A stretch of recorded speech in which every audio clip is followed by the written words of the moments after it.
Welcome back to America Decides. Thanks for staying with us. Democratic lawmakers trying different ways of protesting or gaining some sort of muscularity to the resistance, as they call it, and trying to bring visibility to those efforts as the Trump administration carries on. That's been sit-ins, calls for impeachment, very small calls for impeachment, and even lengthy speeches on the Senate floor.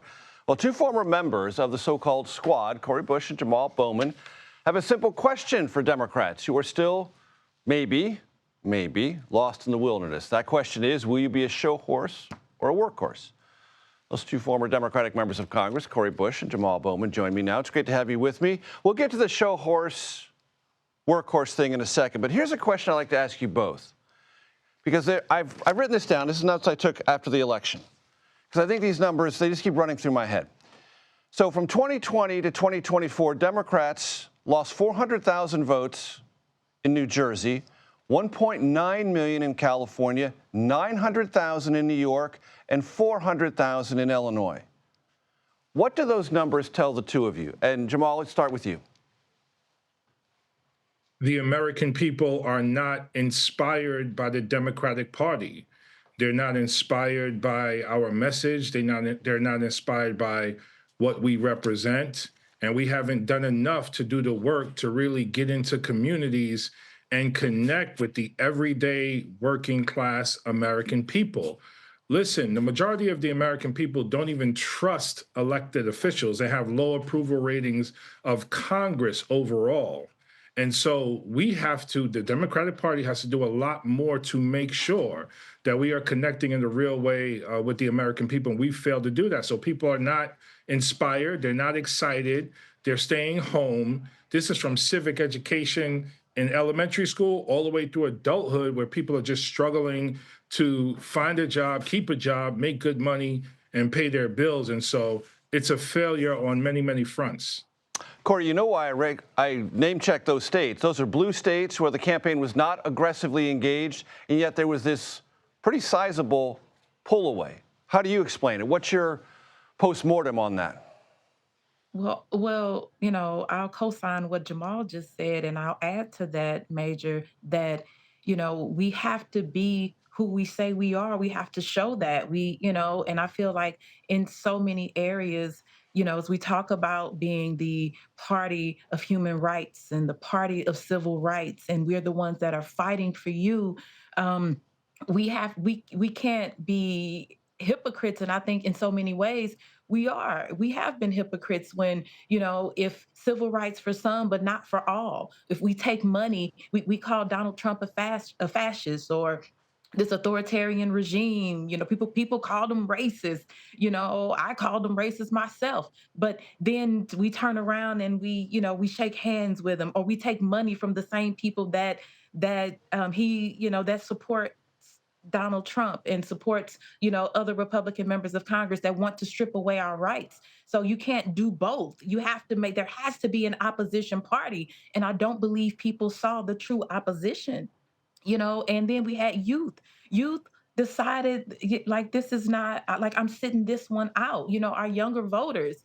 And we saw a decline from 2020 to 2024, somewhere like, what, 15% or 14% or something decline just from Joe Biden to Kamala Harris's race, because young people were saying, hey, we believe that each and every person deserves safety and the ability to grow up. And so that's children in this country and children abroad. We deserve to make sure that our tax dollars are being used to, in our communities, that our social safety net is strong. And we were seeing that being stripped away.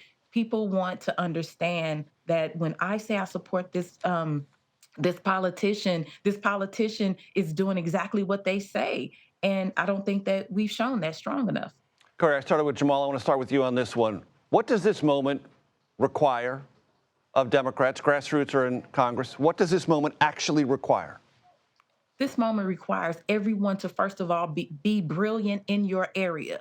And we can't be afraid to allow people to be brilliant in their area. So have the communicators, those messengers, speak up and deliver the message. Have the people who are the analysts, have them analyze the data and get that to the messengers. Have the fighters who are the people that are on the front lines that will do the direct action, that aren't afraid to, to put themselves on the line. Have those people to the front to do that work. You can't be afraid of those folks. You know, that's what we need in this moment. Everybody doing their thing. And we can't look at, oh, you're progressive. Oh, you're this, you're that, or it's not your turn yet. No, it's everybody's turn right now because everybody is being impacted or you are about to be impacted. And so that's what this moment calls for. This moment calls for us to do also things that make us uncomfortable. You may not have ever done this particular thing before, but what will you say in 5 years when we look back and say, I could have done more? Do we want to be in that position? No. Put everything on the line right now because the Republicans are throwing everything at the wall. They don't care if they do it right. Elon Musk is like, oh, we've made mistakes. They're just they're just railroading us. No, we have to fight with everything we have. So each and every person in this party deserves to have their voices heard and bring all of that excellence to the front. And Jamaal, same question, but filter it through the show horse, workhorse thing, and I got about a minute 10.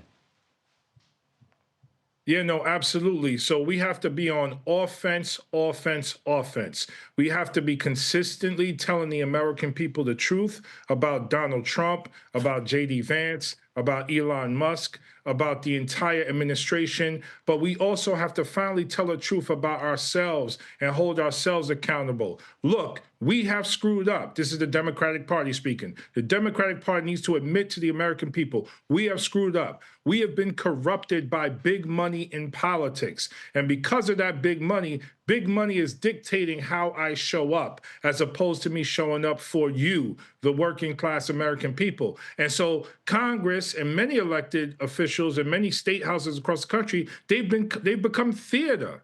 They become a showcase and an act for the American people and not true service. And so if we are here to serve the Constitution during this constitutional crisis, we need to be on offense, offense, offense. We need to tell the truth. We need to stop taking money from billionaires who fund the Republican Party. We need to stop supporting the forever wars as well.